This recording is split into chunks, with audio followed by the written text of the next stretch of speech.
Hello, I'm Rachel Barenbaum, author of the new novel, Atomic Anna. Welcome to Check This Out with the How Library. This is the very beginning of our spring series. I'm so excited to introduce you today to Patricia Park. She's here to talk to us about her amazing debut YA novel, Imposter Syndrome and Other Confessions of Alejandra Kim. I hope that if you love this book, you're going to go to your library and check it out, or go to your local bookstore and buy one or many copies.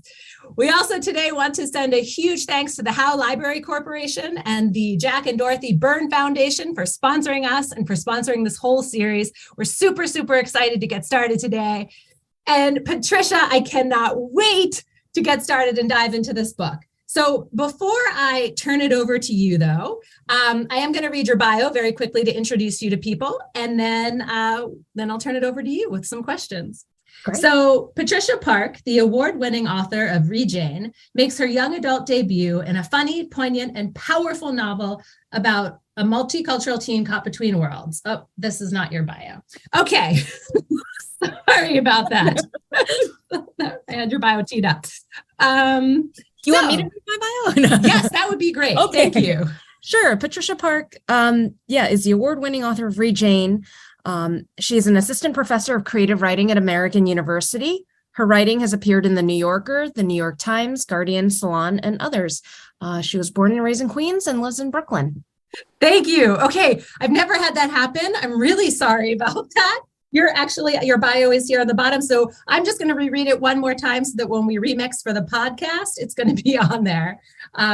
But for those of you listening, thank you for bearing with me as we do this. So Patricia Park, I'm super excited to have you today. And I'm just going to read your bio before we get started to introduce you to our listeners. So Patricia Park is an assistant professor of creative writing at American University. Her writing has appeared in The New Yorker, The New York Times, The Guardian, Salon, and others. She lives in Brooklyn, New York. She's also the award-winning author of Jane, and this is her young adult debut. Patricia, hello, welcome. Hi, Rachel. I'm so thrilled to be here, and thank you to How Library. Thank you. Thank you so much for coming. So I would love to kick it off by asking you, what is this amazing book about? It's about imposter syndrome. It's anybody who feels like they are lucky to have a seat at the table. They feel like they don't belong. And any young reader, any adult reader who feels like, hey, what's my place in the world? Have I earned it here? It's to give them some affirmation and to help them along the way. I love that. It was super powerful. How about the plot? What is the book itself about? What are we following? Our eponymous character, Alejandra Kim, or Ale, is in her senior year of high school, and she's trying to apply to her dream Quaker college. She just wants to get out of Queens, where she was born and raised, and she wants to find a new life for herself. She's grieving the death of her father. She has a best friend who is an ally, but questions also what it means to be an ally. Ale gets steeped into identity politics, performative wokeness, code switching between working class Queens and progressive Quaker prep schools. And it's just a jumble of confusion as a Korean Argentine American teen.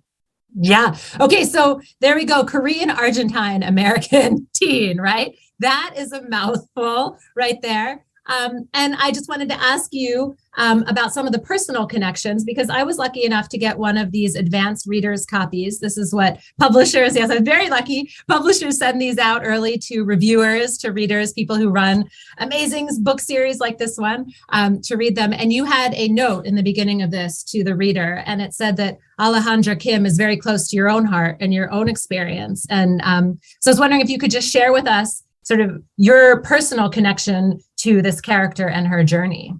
Yeah, like Ale, I was born and raised in Queens. And when I got into Swarthmore College, a Quaker college, and when I arrived, I felt like I was a clerical error. I felt at any time that someone from the registrar would show up and they'd be like, so there's this other Patricia Park from Queens and you're taking her spot. Bye. I'm used to language being very kind of chop, New York style. Come on, I needed this yesterday. And at Swarthmore, people spoke such polished academic English. And I felt like I didn't belong. I felt like I was continually playing catch up. And I was channeling a lot of those experiences into a younger Alejandra, navigating her senior year of high school. Yeah, I have to say it broke my heart to start the book by reading that, to know that you went to school, right, wondering when they were going to call you and tell you it was the wrong Patricia Park. And it just, sort of set up the book for me as this way of like, is it the wrong Alejandra Kim, right? Like, is she going to feel the same way? So it was very powerful to see that you have that connection and that you're open about it. So thank you. Thanks. I mean, Rachel, imposter syndrome is real. Yeah. So before we keep going, for our listeners who are not familiar with the book and your amazing writing, would you mind reading to us the first paragraph and sort of introducing us to your world? Sure. When you have a name like Alejandra Kim, teachers always stare at you like you're a typo on the attendance sheet. Each school year, without fail, they look at my face and the roster and back again, like they can't compute my super Korean face and my super Spanish first name. Multiply that by 8 periods a day and boom, welcome to my life at Quaker Oats Prep. Bam. I mean, right? What an opening. One of the things that I sort of thought a lot about as I was reading this is you're very careful, and all the publicity, this is, the publicists are very careful to call this a YA novel. And yet what's in here is so much deeper and broader than that, right? I think people of all ages are thinking about imposter syndrome and these notions, right? So I wanted to ask, why put this into a YA story? I really have my students at American University to thank. They were very interested in writing YA, reading YA. And as an educator, it was on me to figure out what they were trying to do. And I started with their recs. I went and branched out, and I just so fell in love with this freshness of voice. Rachel, what YA can do that I don't see happening as powerfully in the adult world is that it can give voice to this immediacy of the teen experience. Things are happening hot and quick, and young characters are processing in real time. So there's this kind of rawness and immediacy to an experience told in a fresh and honest voice, and tackling issues of social justice in ways I have not seen in other genres. Yeah, I love that. I think that's a great reason to do it. And I think you're right. There is that immediacy, right? As opposed to let's bury it and think about it later, right? Yeah, retrospective narrators 30 years ago when I was in my senior year of high school. It tonally just feels completely different. Yeah. So one of the first things that you talk about in the book very early on, so we're not going to give any spoilers away here, is you talk about the origin story and how Alejandra feels like people always want to know her story, right? Who are you? Or like, what are you? Right. And sort of to be put in that box right away. And I was wondering if you could talk about that feeling and how she sort of thinks about that throughout the book. Well, first, Rachel, as a native New Yorker, I call it origin story versus origin story. So her origin story, she's, Ala's at this point, she's 17 years old. She's so tired of people looking at her name, face, race, peoples, and just demanding to know, like, what's up? What's the story behind, your Korean face, your Spanish first name, and your American accent? And this is echoing what I feel like a lot of teens, a lot of BIPOC adults, a lot of folks are just feeling like, hey, can you meet me on my terms, versus kind of imposing questions or imposing their own ideas of what your origin is. Origin. There I go again. Origin. I love it. But I think this is such real with me. But I love it. I think this is such a bigger issue of the times, right? This need to say, what are you? And I was talking to another author in the series earlier, Jonathan Escoffery, about the same thing, this need for people to meet you and say, what are you, right? Before we can become friends, before I can talk to you, I need to know your origin. Right? Like, I have made you come to the dark side. I'm happily there. So I love that you're presenting it, because I think there's a lot of stress built into it, and Alejandra feels that in the character. So have you had people talking to you about this a lot or asking you about this? I think, I'm just so interested in, I don't know, a lifetime of people just demanding this of you. And I will admit that to some extent I perform, or I did perform to cultural expectations, especially as somebody who is an Asian American woman. When people are asking probing questions, instead of being like, shut the bleep up, like, leave me alone, you're just like, okay, I'll answer it. I'll do the dutiful thing. And it's really through my writing that I've started to challenge this. I wrote an op-ed for the Times, for the New York Times last year called "I'm Done Being Your Model Minority." And it's really, I wrote it in this moment of anti-Asian hate. And for me, I'm really challenging this idea of the tutelage we've been told, and characters like Allah have been told, we're guests in this country. Forget that you were born here. Keep your head down, do your work, don't make waves. And I think through Allah's story and through imposter syndrome, I want to challenge that and to show that we are more than just a name on a mispronounced name on an attendance sheet. I absolutely love that. And for anyone listening, if you haven't read her op-ed piece yet, go read it, look it up at the New York Times. It was amazing, as is her piece in the New Yorker. It totally brought me to tears. So anyway, okay, moving along, I wanted to talk to you about language. I love that you brought it up. I felt like you were in my head because that's one of my questions for you. So Alejandra really spends a lot of time sort of sorting through her layers and coming into her own, right? And one of those ways that we see that happening, or the way that she changes, is through her language. And in the beginning, she's a little scared to use her queen's sort of talk and attitude, right? And it comes out slowly throughout the book. And I would love it if you could talk to me about how you thought about language and her character growth. I'm always thinking about diction and syntax and how do these choices that we make, how do they indicate where we're from and where we want to say we're heading to? So Allah's super careful. When she's at Quaker Oats prep, she uses her big fancy words. She uses complex sentence structure. She uses really the PC terms, right? Instead of, she uses the term Latinx instead of when she's back home in Queens with her friend Billy Diaz. He's like, I use the word Spanish. And she's like, and then she's correcting him. She's like, it's Latinx. And as she's doing it, she's like, wait a minute. Now that I'm back in Queens, these PC terms feel kind of corny and fake. And this is not to discredit the importance of using the right terms, but she's in this moment where she's like, oh, I'm saying the right things because that's what I'm supposed to do. But it takes her the journey of the novel to kind of figure things out for herself. Yeah, I love that. And you literally wrap that up in the Korean empanada, right? And you put it all together. Could you just talk for a minute about that food and like how the Korean empanada comes together for you in the novel and that symbolism? I just thought it was beautiful. Yeah. Every Christmas, my aunts make Korean empanadas, and it's like this really culturally confused mix. So Ala and her father and, her mother, their family make these Korean empanadas. So you take like a Goya wrapper and you stuff it with Korean japchae noodles, cellophane noodles, ground beef, Spanish olives, and hard-boiled eggs. And it's this kind of neither this nor that food. And it's deep fried, whereas the traditional Argentine empanada is baked. But Koreans don't have a baking culture. We have so you take pieces from one culture, mix it with another. And Ala is often thinking about these empanadas, and she keeps trying to make them, and she never quite gets it right. But it was never right to begin with. It was a cultural perversion, which I think is really a beautiful thing.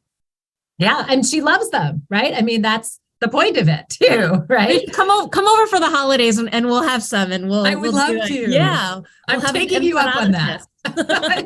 They sound amazing. So, still on imposter syndrome, you had this beautiful line where about halfway through the book you wrote, at what point does the imposter you start to become the real you? Right. And this is one of the big struggles throughout the book. And I'm just dying to say, can you talk about that? Can you tell me about that, Patricia? What are your thoughts? Yeah, I mean, we see Ala with these continual pulls. She is one way in Queens, she's one way at school. And each year that's gone by, she's kind of taken pieces from each. But I think the big takeaway is that from my own experience, I've often been told like, oh, you have imposter syndrome. I'm like, you're right, I do. And it's only recently that I've started to question this. And actually, Ala questions this right up to the end of of the novel where, you know, it's one thing to say we have imposter syndrome and to go through that journey, but my secret or not so secret agenda with this book is so that we can tell women, girls, adults that let's make this term obsolete. Ale will graduate from imposter syndrome and kind of leave it behind, and I'm hoping our readers can too. I love that. It's just so inspirational, which I felt like the book was as well. So I love to hear you say that. Another one of the imposter syndrome layers, I'm going to say, there's like so many layers. Keep going back to the empanada here, right? Like the layers and layers wrapped up, is money. She's a scholarship kid, right? And one of my favorite scenes is this moment where Alejandra goes to lunch with some of her classmates, and they are ordering these big platters of pancakes, right? Or I don't know, quinoa, whatever, right? These sort of fancy, big platters. And she has money for green tea. And she's sitting there thinking, if only I could get a grilled cheese, right? And then the bill comes, and then there's this moment, one says, let's split it because that'll be easier. And she has this moment of panic. Right. And she's always worried, how is she going to pay for college? How is this going to work? And I just thought that was a beautiful way of connecting also to this imposter syndrome. Can you talk about money and how you've used that in the book? Yeah. Well, with that scene where one of her classmates says, hey, let's just split it. She's actually an Asian American who says that. So I'm also just trying to show that there is so much of a range and so much of a diversity, even within one seeming monolith. But money, I mean, in New York, money is everything. Talk is money. Everything is money. And being from Queens, Ala's parents are, they're working class folks. Money's always been a struggle. She defines herself right from chapter 1 as a scholarship kid, 90%. And Ma never lets me forget about that 10% we owe each year. Her mother's a home health aide. And school lunches are so fraught for going out for food, bringing in your school lunches. Ala has this kind of down market Wonder Bread and Kraft cheese sandwich, and her friends are drinking kale juice and quinoa this and cauliflower, pizza crusted that. And class is just so scripted into these quotidian details. I as a novelist and as a native New Yorker, I'm really interested in that. Yeah, I thought it was another great way to just show how she's on the outside. And then you show us her friends too. I feel like, so we see a lot of Alejandra, but then we also see where she realizes she's made mistakes and with some of her friends. And so, for example, she looked at one girl, Claire, and she thought for years in high school that Claire was one thing. And then she finds out, wait a minute, Claire's something else, right? And she's saying, have I made a mistake all these years? Can you talk about that realization? There's a lot of that happening. And what I want to do is challenge stereotypes. Actually, Alejandra and imposter syndrome's origin, speaking of which, comes from my first adult novel, Read Jane. And there's a minor character who's a stock boy at the grocery store. His name is Juan.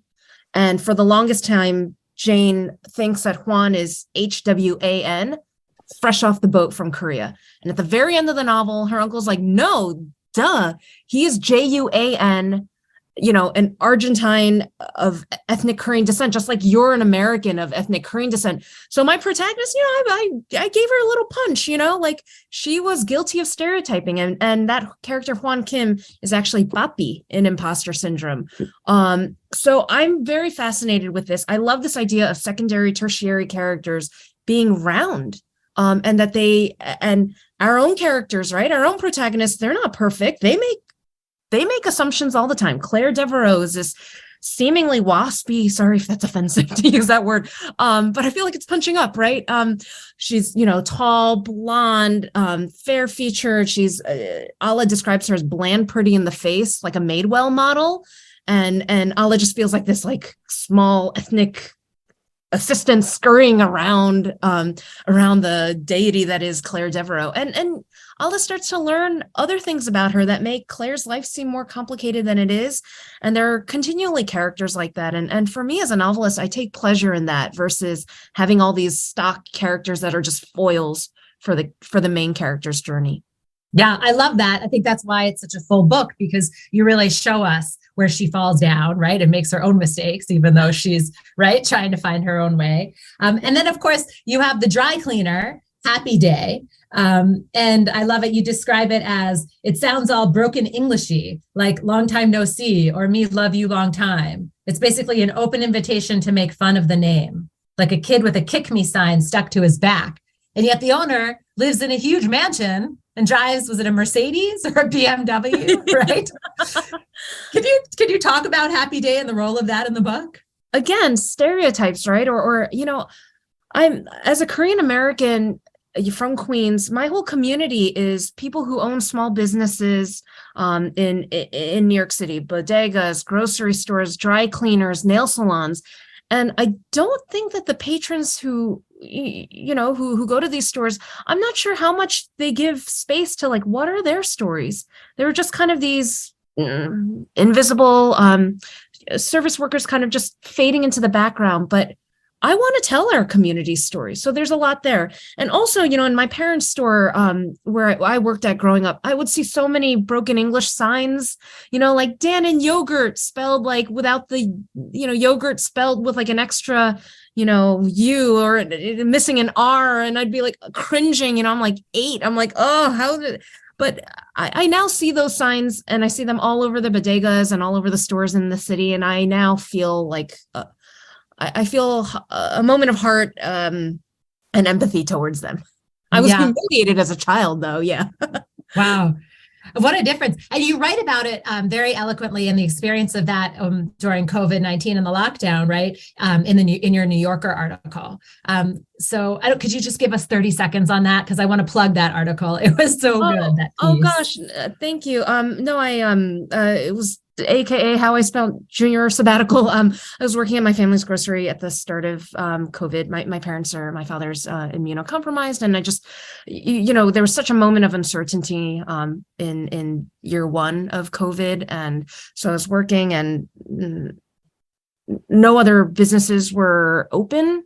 And you just start to see moments of humanity, but also the lack thereof in these kinds of times of crisis. And I felt that I just felt this obligation to show what a lot of workers were going through during those times, and the counterpoint to the work from home COVID experience.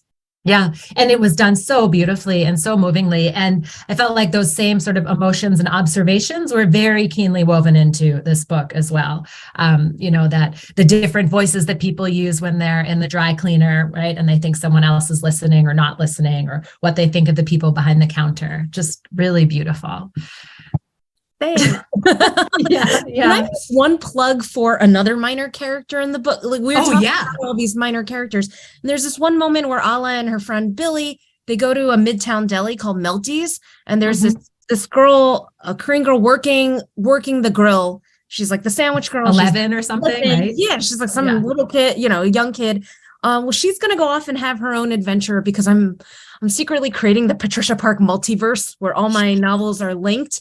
Jane is linked to Imposter Syndrome. Imposter Syndrome will be linked to my next YA called What's Eating Jackie O, which is about an aspiring teen chef and who is trying to express herself through her food journey. I love that. And you know what I have to say? She definitely stuck out. Like, as soon as you mentioned her, I remembered her. So she was definitely a memorable character, and I can't wait to read that. I'm in. Oh, thank you. Thanks. You've been sucked into the Patricia Park multiverse as well, maybe. Yes. And I love it. So I want to switch gears just a little bit and ask you about the process of getting this published. So you have an adult novel, Jane, and this is your first YA. Can you talk about sort of anything that you've learned through this journey of publishing? Sort of what was the hardest part? The hardest part is, I think what I've learned, at least in terms of the publicity and promotion, is that with adult publishing, you're targeting the end reader from all that I've learned from industry folks. So that's why media, all this, review coverage, all of this stuff is so key. But actually in the YA and children's world space, you are targeting educators, librarians. Thank you, Hal. And those folks are the ones who can be the conduit to the younger readers. So it's just been such an eye-opening experience for me, especially as somebody who once worked in adult publishing.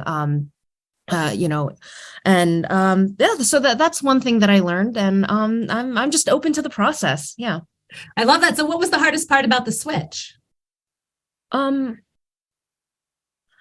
I, I I think it was how the hardest part was how much I didn't know, that I would be working closely with school and library marketing at Penguin Random House, and that I